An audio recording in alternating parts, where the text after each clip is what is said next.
만민들아 우리 하나님을 송축하며 그의 찬양 소리를 들리게 할지어다. 그는 우리 영혼을 살려두시고 우리의 실족함을 허락하지 아니하시는 주시로다. 아멘. 찬송가 12장 하나님께 찬양드립니다.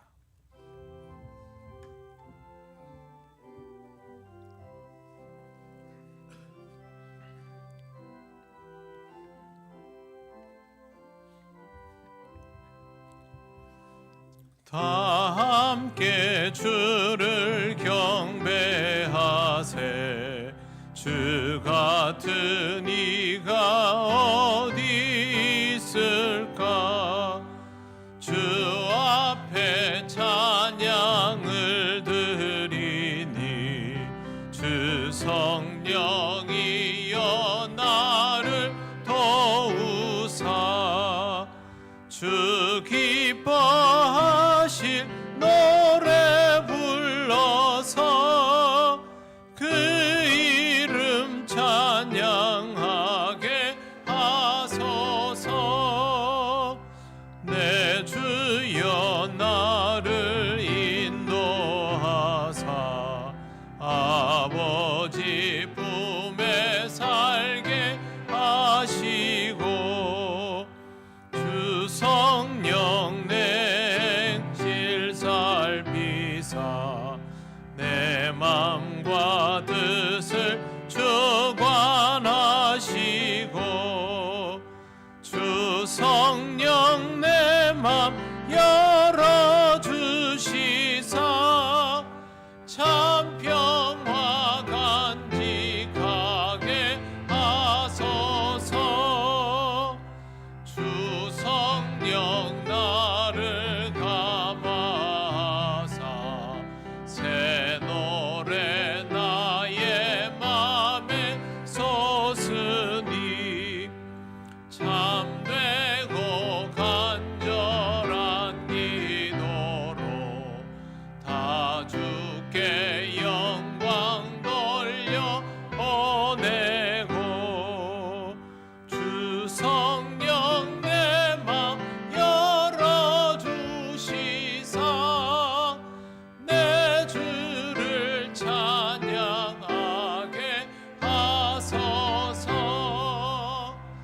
말할 수 없는 탄식으로 날 위해 친히 간구하시는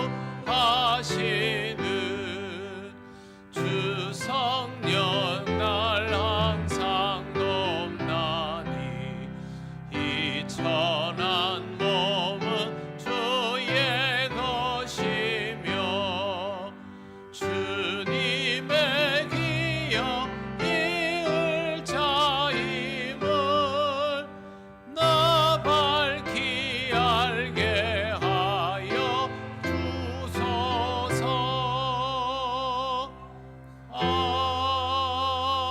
아멘.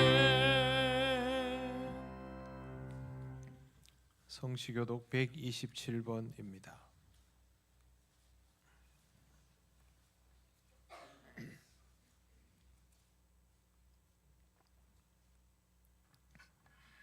여호와를 자기 하나님으로 삼은 나라 곧 하나님의 기업으로 선택된 백성은 복이 있도다.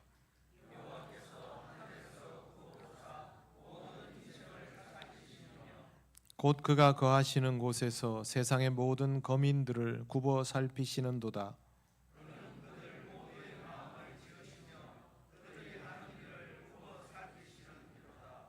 많은 군대로 구원 얻은 왕이 없으며 용사가 힘이 세어도 스스로 구원하지 못하는도다.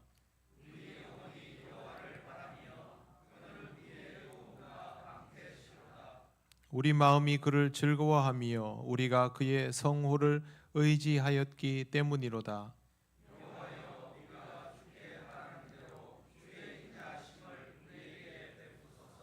아멘. 나는 전능하신 아버지 하나님 천지의 창조주를 믿습니다. 나는 그의 유일하신 아들 우리 주 예수 그리스도를 믿습니다. 그는 성령으로 잉태되어 동정녀 마리아에게서 나시고 본디오 빌라도에게 고난을 받아 십자가에 못 박혀 죽으시고 장사된 지 사흘 만에 죽은 자 가운데서 다시 살아나셨으며 하늘에 오르시어 전능하신 아버지 하나님 우편에 앉아 계시다가 거기로부터 살아있는 자와 죽은 자를 심판하러 오십니다. 나는 성령을 믿으며 거룩한 공교회와 성도의 교제와 죄를 용서받는 것과 몸의 부활과 영생을 믿습니다. 아멘. 찬송가 68장 하나님께 찬양드립니다.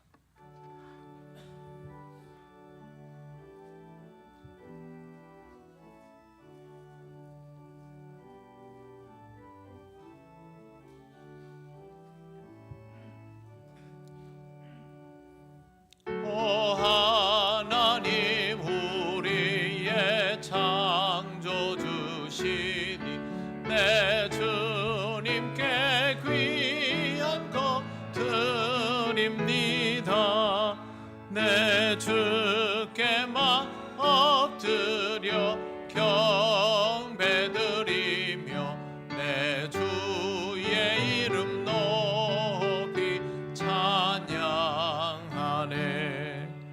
오 하나님 우리의 대주 되시어 큰 풍랑이 일 때도 도우셨네. 죽음에서 우리를 구하셨으니 내 주의 이름 높이 찬양하네.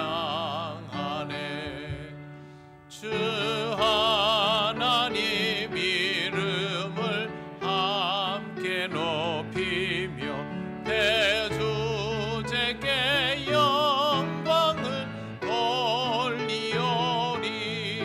그 능력이 우리를 지켜주시니 주 하나님을 높이 찬양하네. 아멘.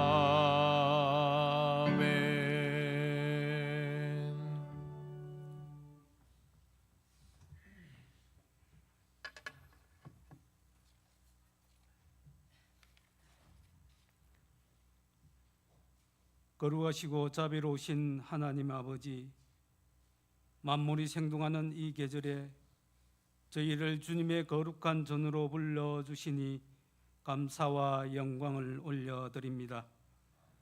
특별히 우리를 구원하시기 위하여 십자가의 길을 걸어가신 예수 그리스도의 사랑을 묵상하는 사순절 기간을 보내게 하시니 더욱 감사합니다. 오늘 이 시간 세상의 분주함을 내려놓고 오직 주님의 십자가 앞에 겸손히 엎드려 예배하오니 저희의 예배를 기쁘게 받아 주시옵소서. 하나님 아버지, 무너져가는 우리의 영성의 회복을 간구합니다. 어지럽고 힘든 세상을 살아가며 우리의 영혼과 육신이 참으로 많이 지쳐 있습니다.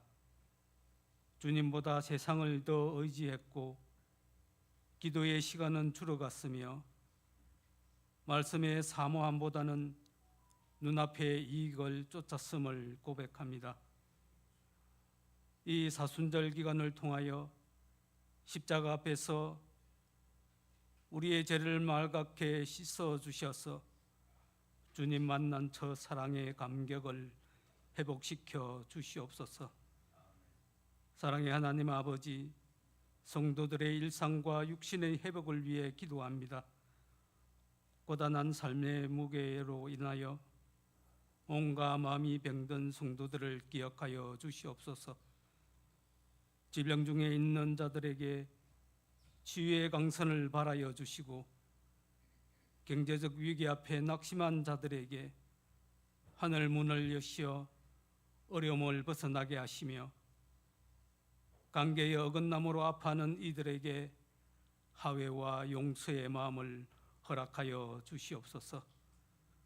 주님이 걸으신 그 십자가의 고난의 길이 결코 실패가 아닌 승리의 길, 생명의 길, 회복의 길이었음을 믿사오니 우리 성도들의 삶에도 같은 은혜로 채워 주옵소서.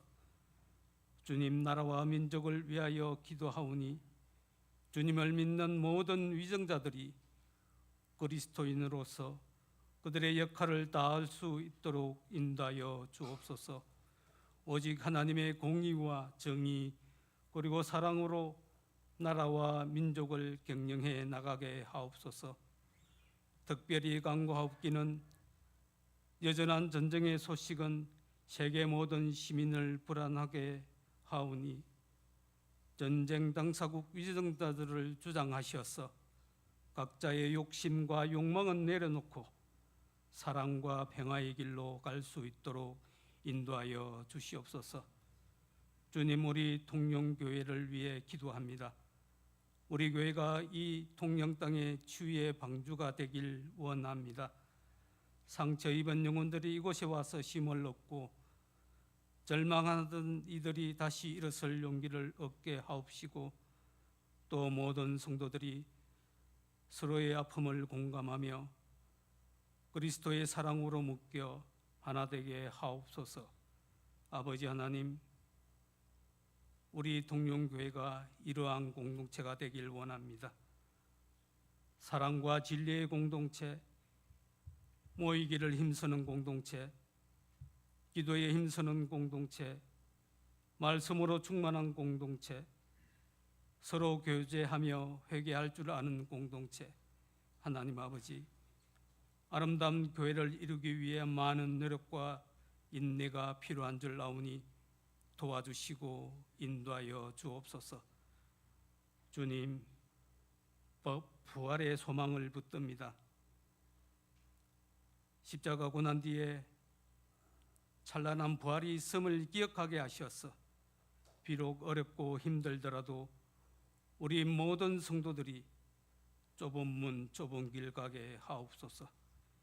이제 말씀 앞으로 나아갑니다. 세우신 목사님 입술을 통하여 선포되는 말씀이 우리 모든 성도들의 영혼에 양약이 되어 온 교회가 영적으로 깨어나는 역사가 있게 하옵소서. 오늘 예배를 위하여 새벽부터 헌신봉사하는 이들의 수고를 기억하여 주시길 원하오며, 우리를 온전하게 회복시키시는 예수 그리스도 이름으로 간절히 기도드립니다. 아멘.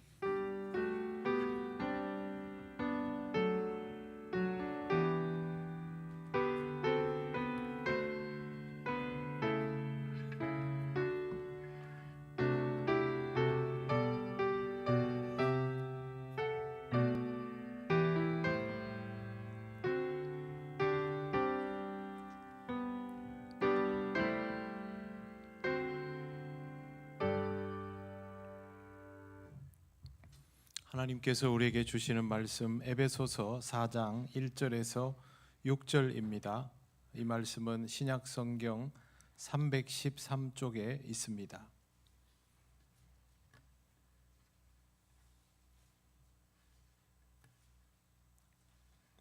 에베소서 4장 1절에서 6절 말씀을 봉독합니다.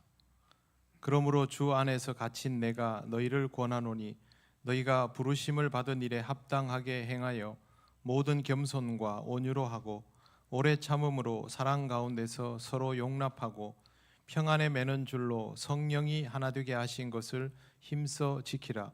몸이 하나요 성령도 한 분이시니 이와 같이 너희가 부르심의 한 소망 안에서 부르심을 받았느니라. 주도 한 분이시요 믿음도 하나요 세례도 하나요 하나님도 한 분이시니 곧 만유의 아버지시라. 만유 위에 계시고 만유를 통일하시고 만유 가운데 계시도다. 아멘. 기도드리겠습니다. 하나님 감사합니다. 오늘 우리에게 주신 이 말씀 함께 묵상하며 의미를 깨닫기 원합니다. 성령께서 우리를 인도하여 주셔서 말씀의 의미를 알게 하옵소서. 예수님 이름으로 기도드립니다. 아멘. 별로 중요하지 않은데 중요한 질문을 하나 드리겠습니다. 예배당 온도는 몇 도가 적당할까요? 22도, 23도, 21도, 보통 이 정도 안에서 머무릅니다. 온도는 그냥 온도지라고 생각할 수도 있겠지만 예배 상황에서 예배당 온도는 사실 굉장히 중요한 민감한 부분입니다. 추우면 몸이 움츠러들고 더우면 나른해지기 때문에 적정선을 찾아야 하는데 쉽지가 않습니다. 추위를 많이 타는 분들에게 물어보면 23도 정도는 돼야 한다라고 대답을 하십니다. 근데 23도는 여름 온도입니다, 사실. 그래서 다른 분들에게는 굉장히 덥고 답답한 상황이 될 수 있습니다. 반대로 더위를 많이 타시는 분들에게 동절기 실내 온도가 어느 정도냐라고 물으면 나라에서 18도 정해줬는데 18도가 좋다고 하거나 많이 올려도 20도 정도입니다. 그런데 실제로 예배당 온도를 20도로 하면 다리가 시렵다는 분들이 많습니다. 힘들어합니다.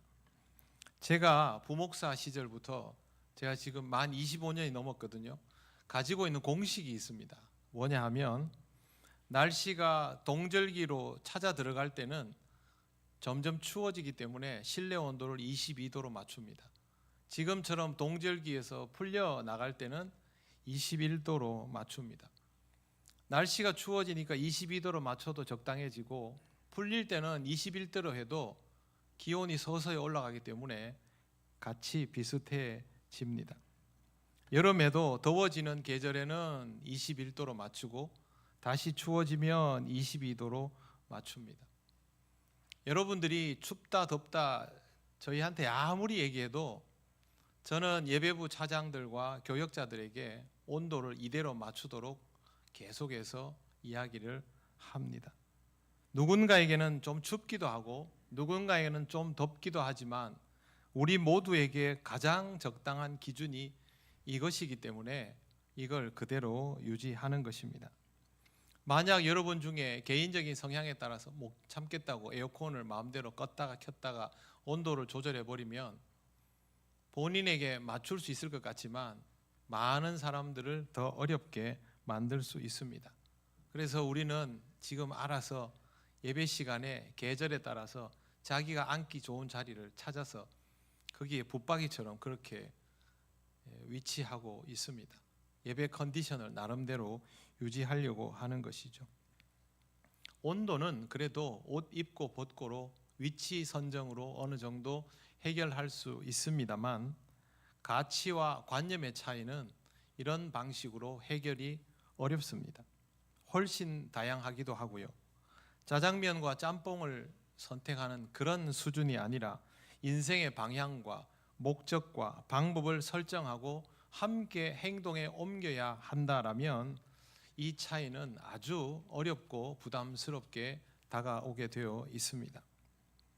다른 가치관과 행동 양식이나 감정 상태를 가진 사람들이 관계성을 밀접하게 유지하면서 공동체를 이루는 것은 아주 어려운 일입니다. 까딱하면 제각각이 되어버리고 그렇게 되면 이 공동체는 방향성을 잃어버리고 해야 할 일도 하지 못하게 됩니다. 대형 카페나 마트에 사람들이 바글바글 모여 있습니다. 한 건물 안에 모여 있는 것이죠. 그런데 이렇게 모여 있다고 해서 이 사람들을 공동체라고 부르지는 않습니다. 모여는 있어도 목표와 방향과 가치가 일치하지는 않기 때문입니다. 다양성을 그대로 다 내버려 두어도 좋은 상태인 것이죠. 그런데 공동체라고 부르기 시작하면 그때부터는 공통의 가치와 목적, 이해관계를 고려한 운동 방향까지 다 일치되어야 합니다. 교회는 다양성을 가진 사람들의 조합이지만 공동체라고 부릅니다. 그리고 교회 공동체의 관계성의 밀접도는 아주 높습니다. 그렇다면 더더욱 공통의 가치와 목적, 이해관계가 있어야 한다라는 뜻이죠. 먼저 교회의 구성원인 우리는 교회가 공동체라는 의식을 확실하게 가질 필요가 있습니다. 그렇지 않으면 백화점이나 마트나 커피숍 같은 성향을 보일 가능성이 높습니다. 모여 있는 듯 보이는데 자기 생각만 하고 자기 필요만 채우려고 하는 것이죠. 실제로 교회를 통해서 자신의 필요를 채우는 것만 중요하게 여기는 사람들이 있습니다. 이런 사람들이 많을수록 교회는 내구성이 약해지고 갈등의 가능성은 반대로 더 높아지게 됩니다. 함께 살아가려면 함께 살아갈 수 있기 위한 기준이 먼저 있어야 됩니다. 그리고 그 기준에 의거하여 규범이 정해지게 되어 있습니다. 학교에는 학칙이 있죠. 교칙이 있습니다. 군대는 군복무 규정이라는 것이 있습니다. 회사에도 사칙이 있습니다. 이런 것들은 다 그 공동체가 가지고 있는 가치를 중심으로 만들어진 법칙들입니다. 교회도 마찬가지입니다. 교회도 하나의 가치 기준에 따라서 거기에 맞는 규범들이 존재할 수밖에 없습니다. 바울은 에베소 교회에 보내는 편지를 통해서 신앙적인 관점에서 가지고 있어야 할 덕목들을 열거하고 있습니다. 그런데 말이 좋아서 덕목이지 사실은 명령입니다. 지켜야만 하는 것들을 열거하는 것이죠. 1절 말씀을 보십시오. 그러므로 주 안에서 갇힌 내가 너희를 권하노니 너희가 부르심을 받은 일에 합당하게 행하여 라고 되어 있습니다. 부르심을 받은 일에 합당하게, 이거는 임무에 의해서 불려졌다라는 뜻입니다. 그러면 이 권하노니라는 말은 성도가 가져야 할 영적 자발성을 전제한다면 권면이 아니라 명령이 됩니다. 2절 말씀 보십시오. 모든 겸손과 온유로 하고 오래 참음으로 사랑 가운데서 서로 용납하고 라고 되어 있습니다. 제일 먼저 등장하는 단어는 겸손과 온유입니다. 겸손은 말 그대로 직역하면 낮은 마음입니다. 당시 로마 사회에서는 상대방에게 자신을 약하게 보이는 것을 아주 수치스럽게 생각했습니다. 그래서 어떻게든 맹수가 그 적 앞에서 몸을 부풀리는 것처럼 어떻게든 자신을 대단한 사람으로 포장하고 드러내고 과시를 할 줄 아는 것이 필요했던 사회입니다. 그런데 이 사회에서 바울이 사람들이 다 어리석게 여기는 낮은 마음을 그리스도인의 덕목이라고 말하고 있는 것입니다. 그 다음에 온유라는 말은요, 우리말로 하면 따뜻하고 너그러운 마음인데 실제 헬라어는 뭐냐 하면 통제되고 절제된 것을 뜻합니다. 야생동물처럼 통제되지 않은 모습의 반대 개념이라고 이해하면 되겠습니다. 통제되고 훈련되었다라는 말은 하나님께 훈련받고 통제된 상태라는 뜻입니다. 그 사람이 본래의 성품은 어떤지 그건 중요하지 않고요.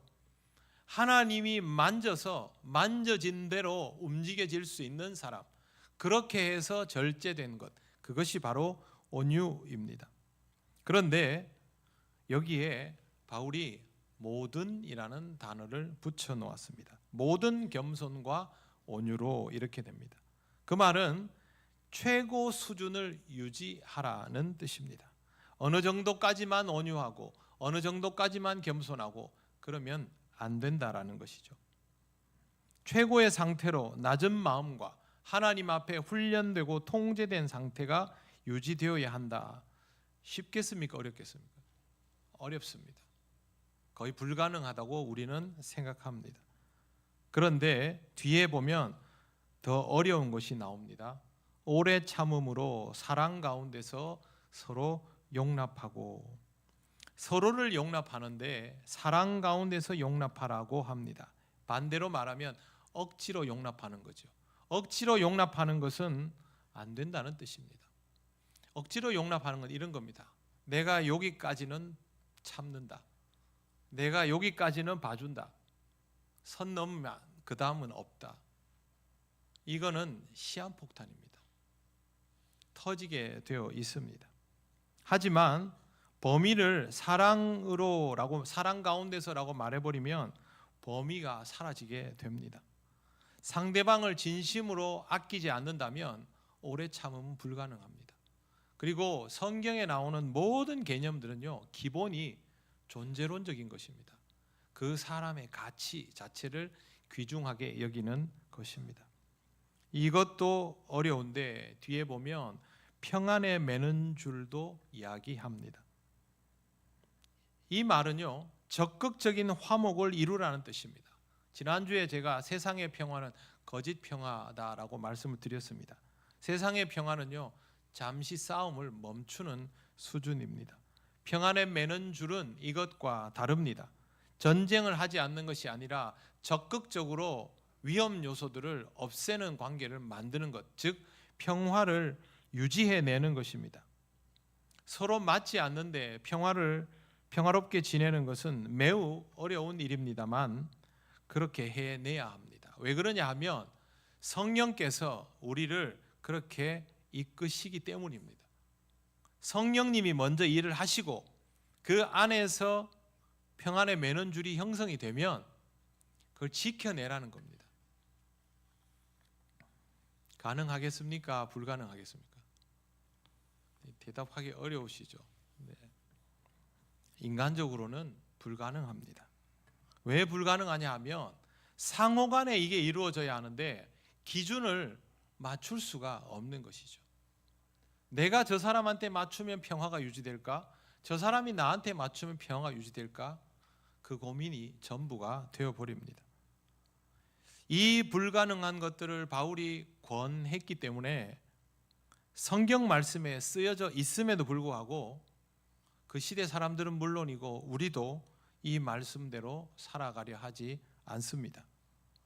그런데 바울은 사람들이 이것을 힘들어하고 불가능하다고 여길 것이라는 것도 알고 있었습니다.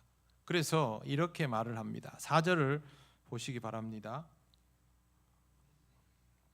4절 천천히 같이 읽겠습니다. 몸이 하나요 성령도 한 분이시니 이와 같이 너희가 부르심의 한 소망 안에서 부르심을 받았느니라. 아멘. 1절에도 부르심을 받았다. 또 한 번 여기도 부르심을 받았다. 반복적으로 표현이 나옵니다. 그 말은 우리가 부르심을 받은 자들의 모임이라는 뜻입니다. 그리고 여기 등장하는 단어는 몸과 성령입니다. 몸은 주님의 몸, 즉 교회를 말합니다. 교회는 모이면 하나여야 합니다. 하나가 깨지면 교회로움도 깨지는 것입니다. 이렇게 한 몸이 되는 것은 성령님을 통해서 부르심을 받으면서부터입니다. 한 몸이 되려면 창구가 일원화되어야 합니다. 성령님도 한 분이어야 하고 그 한 분을 통한 하나의 부르심이 주어져야 한다라는 뜻입니다. 성령님이 한 분이 아니시면 창구의 일원화가 되지 않습니다. 초대교회 시절부터 성령님이 성부 하나님으로부터 비롯되었느냐, 성자 예수님으로부터 비롯되었느냐를 가지고 논쟁을 엄청나게 했습니다. 처음부터 있던 논쟁입니다.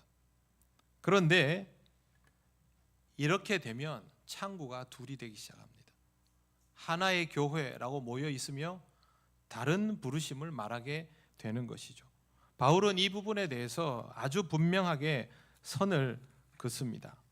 여러분 로마서 8장을 한번 찾아보시겠습니까?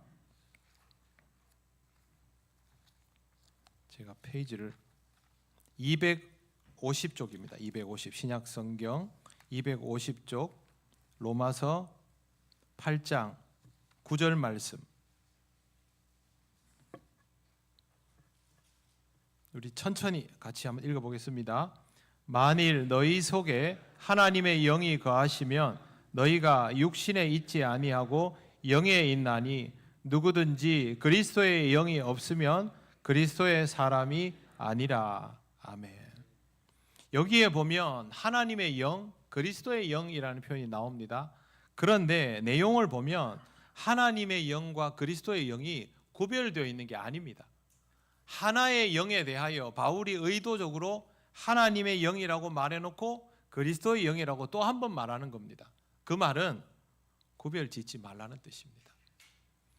성령은 성부 하나님으로부터도 나오지만 성자 하나님으로부터도 나옵니다. 그렇기 때문에 이 부분에 대한 논란을 없애기 위해서 바울이 분명하게 우리를 부르시는 통로는 본질적으로 하나다라는 사실을 이렇게 밝히고 있는 것입니다. 한 분 성령님이 우리를 하나의 소망 안에서 부르셨다면 우리가 다른 소망을 가질 수가 없습니다. 주님의 몸된 교회는 구성원들이 각기 다른 방향성을 가지고 사방팔방 튀어나갈 수 있는 공동체가 될 수 없다는 뜻입니다. 성령님은 한 분이시고 하나의 통로로 하나의 부르심만 있기 때문에 그 부르심에 의하여 움직여지는 교회는 분열할 수 없다는 뜻입니다. 그래서 사람들의 개성이 다르고 바램이 달라도 궁극적으로는 뭉쳐지게 되어 있습니다. 그래도 사람들이 전부 다 다른데 어떻게 그런 통일성을 이루고 하나의 방향으로 나아갈 수 있겠습니까? 라고 말하는 이들도 있습니다. 그런데 이 말은 교회가 우리로 인하여 구성되어 있다는 데에다 무게를 실어버린 겁니다. 교회는 우리로 인하여 구성되어 있는 게 맞습니다. 그런데 교회는 주님의 몸입니다. 우리로 인하여 만들어져 있어도 분명히 주님의 몸이기 때문에 우리에게 기준이 맞춰지면 안 되고 머리 대신 주님께 맞추어져야 합니다. 오직 주 예수 그리스도에게 맞추어져야 함을 바울이 분명히 밝히려고 5절에 이렇게 기록하고 있습니다. 주도 한 분이시요 믿음도 하나요 세례도 하나요. 주님이 한 분이시니 그 주님을 향한 믿음도 하나일 수밖에 없습니다. 세례도 당연히 주의 이름으로만 받게 되어 있습니다. 모두 주 예수 그리스도를 통하여 신앙이 이루어지고 성장되어야 한다라는 뜻입니다.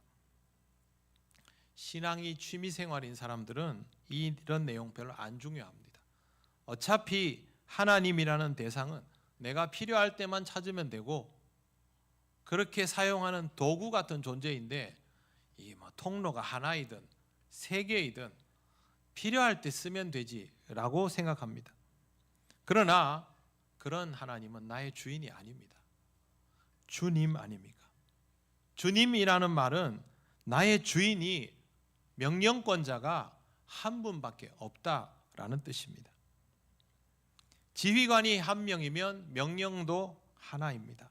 모든 구성원은 그 명령에 맞게 움직여져야 합니다. 성주가 성을 지켜라 명령을 내리면 궁수들은 성벽에 올라가서 멀리서부터 달려 들어오는 적들을 향해서 활을 쏘기 시작합니다. 그리고 힘이 좋은 수비수들은 성문이 부서지지 않도록 뒤에 지지대를 받추고 거기를 버티고 막아섭니다. 또 다른 병력들은 끓는 기름을 가지고 성벽 위에 올라가서 화살을 뚫고 올라오는 적병이 성벽을 타오르면 거기 기름을 붓습니다. 정예부대는 그렇게 튀어 올라오는 적군을 하나하나 백병전으로 상대합니다. 각자가 가지고 있는 역할은 다 다르지요. 그러나 성을 지켜라 하는 명령에 복종하는 것은 모두 똑같습니다. 만약 부대원들 중에 일부는 이거 안 되겠다, 후퇴해야 되겠구나 라고 생각하고 후퇴를 해버리거나 성문을 수비하던 사람들이 이쪽이 뚫릴 것 같으니까 이쪽은 버립시다 라고 물러서 버리면 그 성은 이미 뚫린 것이나 다름이 없습니다. 성을 지켜내려면 지휘관의 명령만 따라야 합니다. 우리의 지휘관은 주님이십니다. 바울은 이런 이유로 주님이 한 분인 것을 분명히 밝히고 그분을 향한 믿음도 하나이고 그분을 통한 신앙적 정체성도 하나라서 세례가 하나임을 분명하게 하고 있는 것입니다. 그리고 총체적으로 하나님도 한 분이십니다. 6절 말씀 보십시오. 천천히 같이 읽겠습니다. 하나님도 한 분이시니 곧 만유의 아버지시라. 만유 위에 계시고 만유를 통일하시고 만유 가운데 계시도다. 아멘. 초대교회 시절에 하나님을 성부, 성자, 성령 이렇게 하니까 각각의 신으로 이해하는 무리들이 있었습니다. 이걸 삼신론이라고 합니다. 그리스 로마에는 신들이 엄청 많다고 되어 있잖아요. 그 사람들 관념으로 보면 하나님을 그런 식으로 이해하는 게 훨씬 편했을 것입니다. 하지만 이건 아주 잘못된 관념입니다.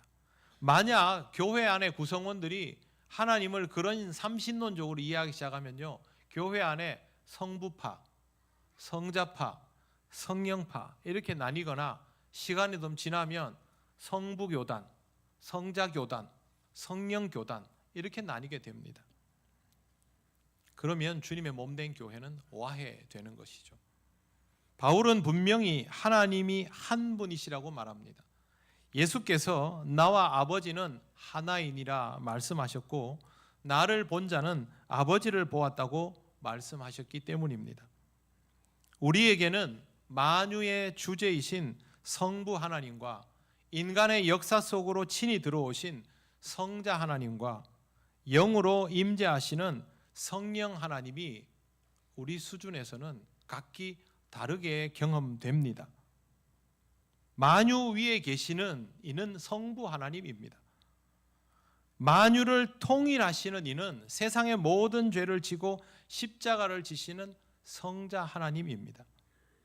만유 가운데 계시는 이는 성령 하나님입니다. 우리한테는 다르게 경험될 수 있습니다. 바울은 삼위 하나님의 역할을 따로 분명히 설명하고 표현하면서도 하나님은 한 분이시다라고 확실하게 말하고 있습니다. 그러면 우리는 한 분이신 하나님과 마주하면 되는 것입니다.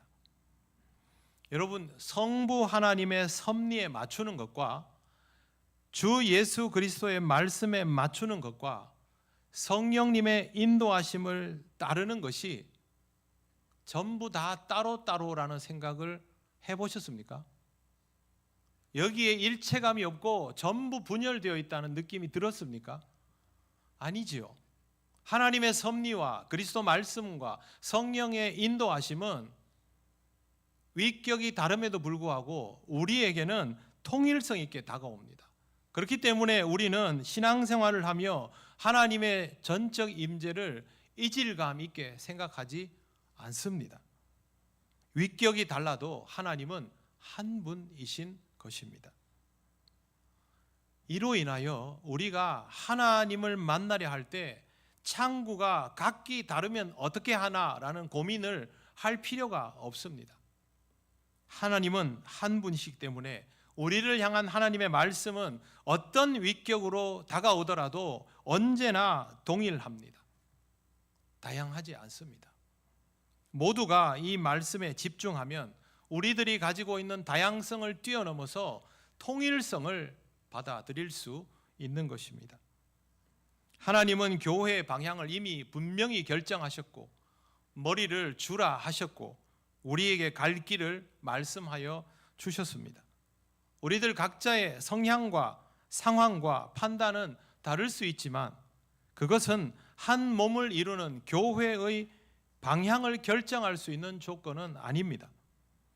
주님의 몸된 교회는 우리 중 누구에게도 맞춰질 수 없습니다. 여러분, 이 교회를 누구에게 맞추면 제일 좋을까요? 우리 중에 저한테 맞춰주시겠습니까? 제가 담임 목사니까. 그러면 안 됩니다. 장로님들에게 맞추겠습니까? 그것도 안 되지요. 숫자적으로 더 많은 권사님이나 안수집사님들한테 맞추겠습니까? 그것도 아닙니다. 새가족들이 제일 적응하기 어려우니까 새가족에게 다 맞추겠습니까? 그것도 아닙니다. 그렇게 맞추려고 하면 맞추다가 다 끝납니다. 왜 이렇게 안 맞지? 왜 이렇게 안 맞지? 여러분, 교회에서 신앙생활 해보시면요, 누구한테 맞춰주려고 노력하면 시간이 지날수록 혼선만 더해집니다. 그리고 나중에 듣게 되는 이야기는 인간적이다, 신앙적이지 못했다,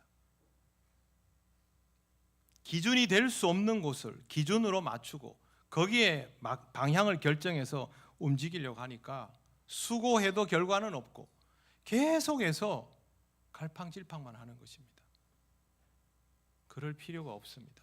교회는 머리 대신 주 예수 그리스도, 우리에게 역사하시고 섭리하시는 하나님 아버지, 우리 가운데 거하시는 성령님께 맞추면 됩니다. 하나님이 삼위일체라고 고백하지 않습니까? 그럼 하나님께만 맞추면 됩니다. 그러면 시시때때로 계속 시계 맞추듯 할 필요 없습니다. 다른 사람은 안중에 높고 나는 하나님만 보고 갑니다, 그런 뜻 아닙니다. 서로를 바라보아야 하지요. 그런데 서로를 바라보기 전에 하나님을 보고 기준을 잡고 방향을 정하고 서로를 바라봅니다. 그 방향은 내가 정하는 것이 아니라 하나님이 정하여 주시는 것이죠. 그 방향을 함께 바라볼 수 있도록 서로를 바라보며 그 방향을 향하자고 권면하는 것입니다. 그래야 교회는 머리 대신 주님이 원하시는 대로 나아갈 수 있습니다. 그걸 더 잘하기 위해서 모든 겸손과 온유로 하고 오래 참음으로 사랑 가운데서 하고 성령이 메어주신 평안의 매는줄을 깨지 않기 위해서 최선을 다하는 것입니다. 평안의 매는줄은 우리의 끈끈한 관계성을 말하는 것이 아닙니다. 성령이 맺어주신 관계성을 말하는 것입니다. 결국 우리의 모든 것은 하나님께 맞추어져야 합니다. 내가 원하는, 내가 좋아하는, 나에게 필요한, 여러분이 신앙적으로 성장하고 성숙해 가고 있다면 이거 머릿속에서 계속 지우셔야 됩니다. 내가 원하는, 나에게 필요한, 그게 아닙니다. 내가 원하는 신앙생활, 나에게 맞는 교회, 우리가 원하는 공동체의 모습이 아니라 하나님이 기뻐하시는, 하나님께 맞는, 하나님이 원하시는 주님의 몸된 교회를 이루어 가야 합니다. 신앙적인 관점을 먼저 확실하게 구축해 나가시기를 바랍니다. 하나님이 한 분이심으로 신앙 안에서 우리를 부르실 때는 다르게 부르시지 않습니다. 우리에게 역할과 직분을 맡기시는 것은 다양할 것이고 그것은 우리의 은사에 따라서 하나님이 맡겨주실 것입니다. 그 역할을 우리는 감당하면 되는 것이죠. 그러나 궁극적으로 우리 모두를 향한 하나님의 명령은 하나입니다. 주님의 몸을 이루며 이 땅의 생명들을 품고 그들에게 복음을 전하며 하나님 나라를 확장하라, 사람을 더 살려라, 그거 외에는 없습니다. 그걸 이루어 가기 위해서 교회로 모여있는 우리 통영교회가 그 다음 단계로 나가기 위해서는 지금 더 신앙적이어야 합니다. 중심을 정확하게 잡으시고 그 기준에 따라서 여러분이 가야 할 신앙의 길을 굳건하게 가시고 하나님이 주시는 은혜 안에서 서로를 신앙적으로 품어가시는 여러분들이 되시기를 바랍니다. 기도드리겠습니다. 하나님 아버지, 은혜를 감사합니다. 하나님이 인도하시는 것을 믿음으로 받아들이며 우리 안에 들려주시는 그 하나의 음성에 주님의 몸답게 함께 반응하기 원합니다. 성령께서 우리를 인도하셔서 우리의 교회가 아닌 주님의 몸된 교회를 이루어 가게 하옵소서. 예수님 이름으로 기도드립니다. 아멘. 찬송가 600장 찬양하시며 봉헌하시겠습니다.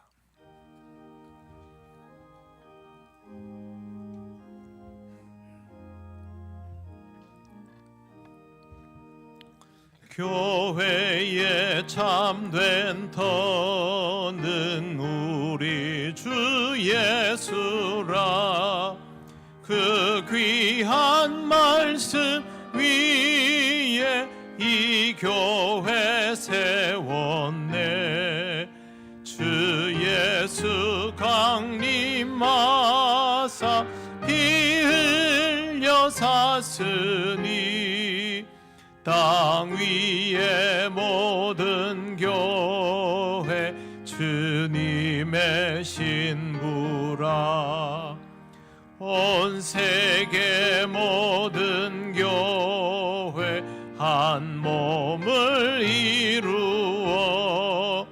한 주님 섬기며 한 믿음 가지네.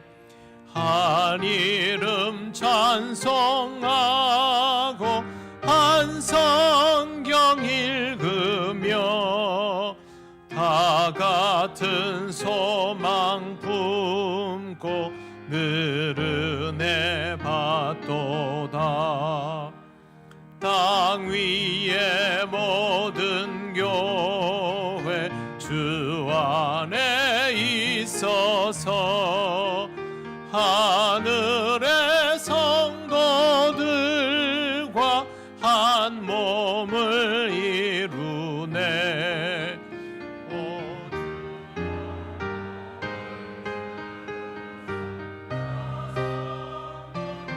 같이 우리도 주와 함께 늘 살게 하소서.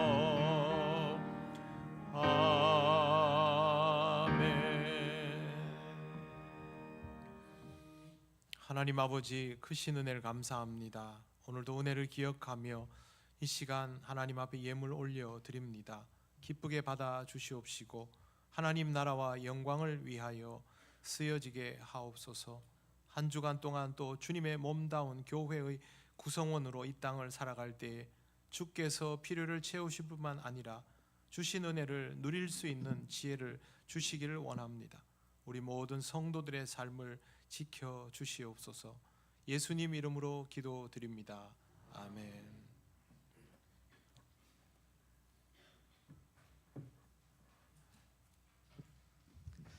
교회 소식 전하겠습니다. 예배 나오신 모든 분을 환영합니다. 처음 오신 분은 새가족부의 안내를 받으시기 바랍니다. 예배 1남성교회 헌신 예배가 오후 예배 때 있습니다. 설교는 김진성 담임 목사님 되겠습니다. 안내 첫 번째 사순절, 오늘은 사순절 네 번째 주일입니다. 주님과의 깊은 만남을 가지는 은혜의 절기가 되시기 바랍니다. 두 번째, 원래의 2부 예배 후 각 지정 장소에서 원례를 가지겠습니다. 이후 초청, 오늘부터 다음 주일까지 초청할 유설 작정 카드에 기입하여 제출해 주시기 바랍니다. 작정 카드는 필경대에 준비되어 있습니다. 교사학당, 어제부터 3월 28일 토요일, 매주 토요일 오후 2시에 이 교육관에서 교사학당을 가집니다. 다음 3월 21일 토요일 수업은 비대면 영상 수업으로 진행됩니다. 교사들께서는 교사학당 수업에 참여하시어 학생들을 가르치는 데 많은 유익을 얻으시기 바랍니다. 세례교육 오늘부터 3월 29일 주일까지 매 주일마다 자모실에서 오후 1시 세례교육이 있습니다. 세례교육 신청하신 분은 교육에 꼭 참여하여 주시기 바랍니다. 수요 기도의 기도 순서는 3월 18일에 우리 김정희 집사님께서 준비해 주시면 되겠습니다. 안수 집사의 어르신들 섬김 안내입니다. 안수 집사에서 점심시간대 연로하신 어르신들의 배식과 잔반 정리를 섬김합니다. 식당에 들어가시면 입구 첫 번째, 두 번째 그 탁자에 어르신들 어르신 자리라고 이 표찰이 있습니다. 거기에 앉아 계시면 우리 안수 집사의 회원분들께서 섬김을 하겠습니다. 또 주부에 없는 안내 드리겠습니다. 점심 식사 후 커피 등 음료는 무료입니다. 익명의 성도분께서 기부해 주셨습니다. 감사한 마음으로 드시면 되겠습니다. 이상입니다. 네, 이름이 익명이 아니고 그냥 비밀입니다. 네, 너무 많이 알려고 하시면 안 됩니다. 맛있게 드시고요. 안수 집사님들 기쁜 마음으로 섬겨주셔서 감사를 드립니다. 좋고 아름다운 모습들이 교회 안에 더욱 넘쳐나면 좋겠습니다. 그리고 이웃 초청 카드를 쓸 때마다 해마다 말씀을 드립니다. 데리고 올 수 있는가 없는가 여부를 생각지 마시고 하나님께서 여러분들의 마음에 들도록 한 사람들을 먼저 쓰시면 됩니다. 그리고 그 사람의 마음이 움직여지는 것은 하나님이 하시는 일이죠. 우리가 할 일은 그 안에서 얼마나 성심을 다해서 그 사람에게 복음을 전하고 사랑을 표현하는가, 그게 우리가 할 일입니다. 그래서 기도하시고 필요한 인원들을 써서 내주시면 같이 기도하도록 하겠습니다. 이제 일어나셔서 예배드린 교우들 서로 인사하시겠습니다.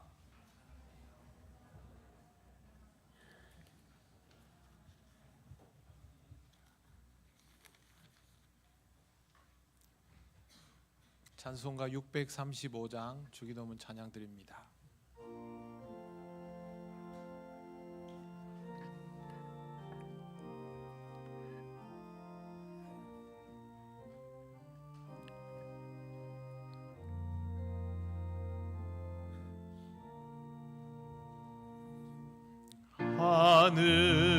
하늘에 계신 아버지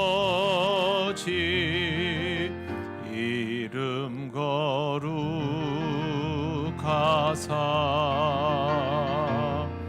주님 나라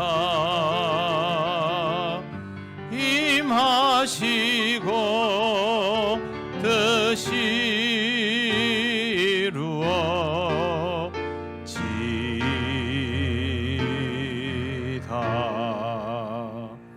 일용할 양식 주시고 우리들의 큰 죄 다 용서하옵시고 또 시험에 들게 마시고 악에서 구원하소서.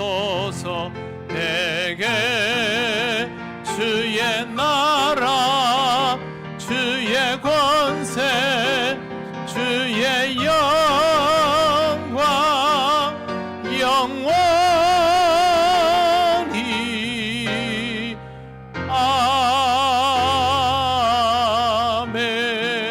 아멘.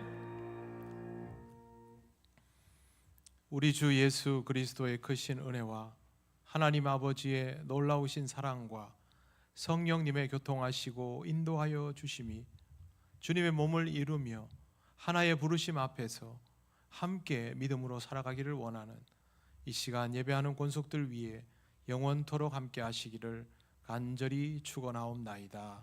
아멘.